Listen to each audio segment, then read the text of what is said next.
My grandmother was a child soldier.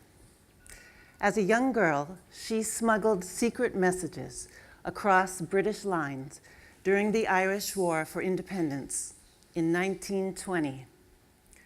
I grew up with stories about the bloody Brits and tales of wasps, white Anglo-Saxon Protestants, who had murdered our Jack, JFK, the first Catholic Irish president.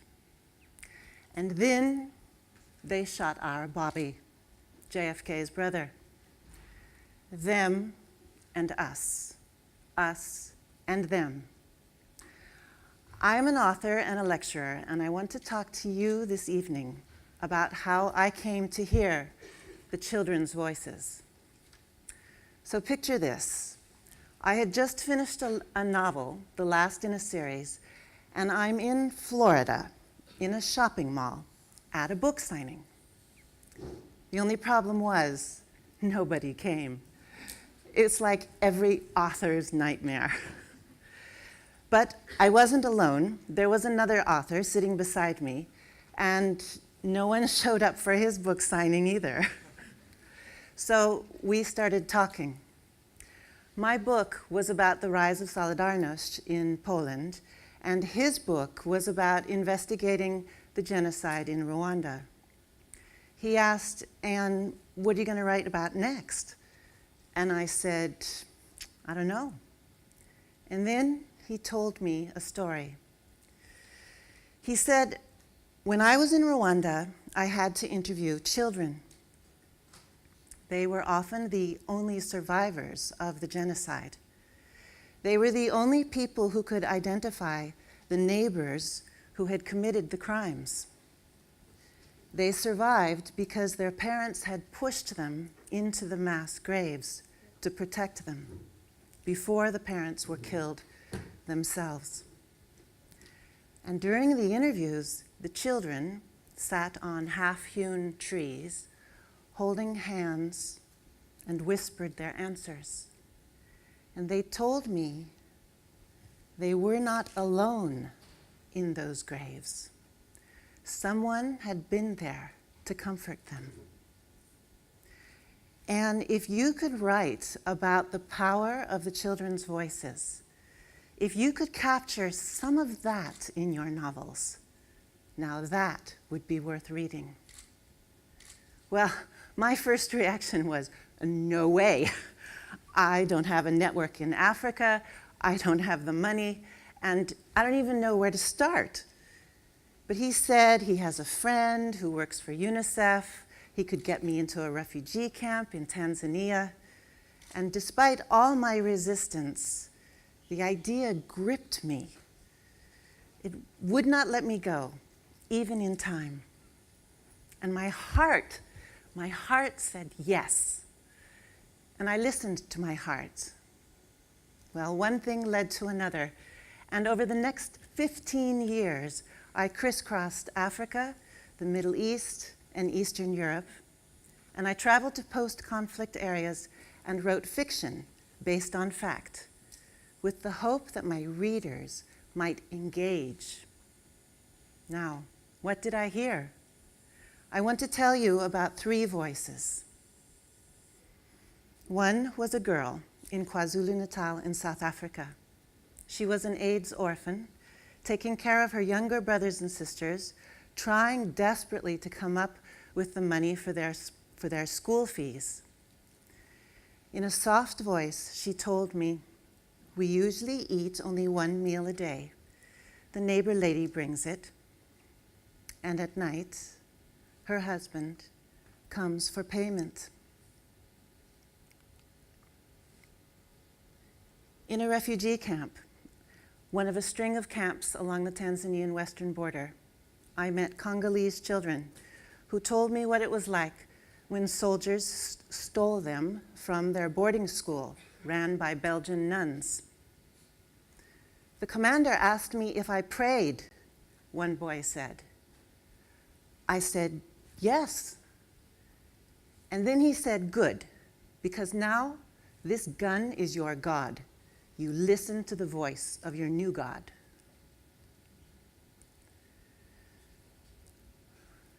In Liberia, I heard the story of a former youth combatant or child soldier and how he started fighting. I did not want to go with the soldiers. I wanted to stay with my brother. But they shot him, and they beheaded him, and they put his head in a basket, and they made me carry it. They said, "Now your brother is always with you." And this is why I go to Côte d'Ivoire, to keep fighting. It is all I know how to do. These voices, they moved me. These voices, they changed me. These voices and many others found their way into my novels, adult and teen novels about AIDS survival and child soldiers. And then, while talking about these books to university students, I loved it. Discussing and arguing with these young people, their courage and their wisdom. And I realized I wanted to teach at a university in order to reach even more people, to see if I could find some answers, maybe to the questions that I kept running up against in my writing. Questions like, why is a child worth more in this part of the world than in that part? But in order to teach, I had to go back to school, which was a crazy idea. I wanted to research on the role of young people in conflict and peace building, youth, agency, and voice, which is also sort of a really crazy idea. But I listened to my heart, and my heart said, do it. So my book research has taken me to many places. The first was that refugee camp full of 52,000 people from the Democratic Republic of Congo. In that camp in Western Tanzania, I woke up to find rat droppings on my sleeping bag in the mornings. And I knew that it was nothing compared to what the people in the camp had to deal with. And I have to tell you, when I was interviewing anywhere in Africa, I felt like I had three things going against me. I'm white, I'm a woman, and I'm tall. And in Liberia, for instance, the interviews the first day with former youth combatants or child soldiers went terribly, terribly wrong. And after that first day, I was ready to go home. I was desperate. I remember being in bed and thinking, how am I going to cope with this? And never mind the cockroaches. I just didn't even know how I was going to continue with the interviews. But my heart said one word: football. So the next day, during the interviews, we talked about AC Milan, Real Madrid, Barca, Ajax. Are you a Man U fan or a Man City fan? And slowly, slowly, we grew trust. So they told me what they wanted to be in the future. So what did they say? I want to learn how to read, but I can't because the schools are closed. And why were the schools closed? Because most people qualified to teach in Liberia had been given well-paying jobs by the NGOs and the UN. And so the schools stayed closed for the most part. And because these young men could not learn the skills needed to survive peace, many of them turned back to what they did know how to survive, which was war. In my research, I've explored how voice and violence are linked. So it's about listening. Do we listen? How do we listen? When I first started writing about the children's voices, what did I hear? Well, I heard my neighbor's children playing in the back garden. I heard my own children saying, "Mama, why are you always working? Mama, you're not listening." So what happens when a child isn't listened to? You've all seen it in supermarkets. "Mom, I want this. Mom, can I have this? Mom, listen, listen, listen." And if the mother's on the phone or talking to someone else, the child throws a tantrum right there and might even start throwing things. But this is because violence is a form of communication. When a child feels she has no voice, when her voice is not heard, that's when she turns to violence. And my research shows that there are different stages of not being heard. Being a decoration, being a token, being spoken on behalf of, being ignored, and humiliation. And it's not just true for children, it's true for families and whole societies and every marginalized group. It works for all marginalized groups who would turn to violence because it is the only voice society grants them. So, what's a marginalized group? Well, many aspects of social science consider the process of othering. It's when you draw a line between them and us and them. But determining who we other helps us listen better, because now it's not just about who do we listen to, but it's about who do we not listen to. What is not being said is often more important than what is said in the media, in conversations, and especially in meetings. But when we ask ourselves, who do we not hear and who do we not listen to, we again open a listening space. So maybe we don't listen to people who disagree with us, or people who smell funny, or people who talk slowly. Actually, maybe we don't listen to people we don't care about, and that's fine. But what might happen if we did expand our borders to include them a bit? Have a cup of coffee, face the fear, and do it anyway. In this way, lines blur, lines between them and us and them. My grandmother's freedom fighting became my great uncle's fundraising in San Francisco for what had become a terrorist group, the IRA. And as their lines blurred and time went by, their stories became my own. So listen to the stories that you tell, because these stories define you. They set out those lines in the sand that determine which side of them and us you belong on. My grandmother's stories helped shape me.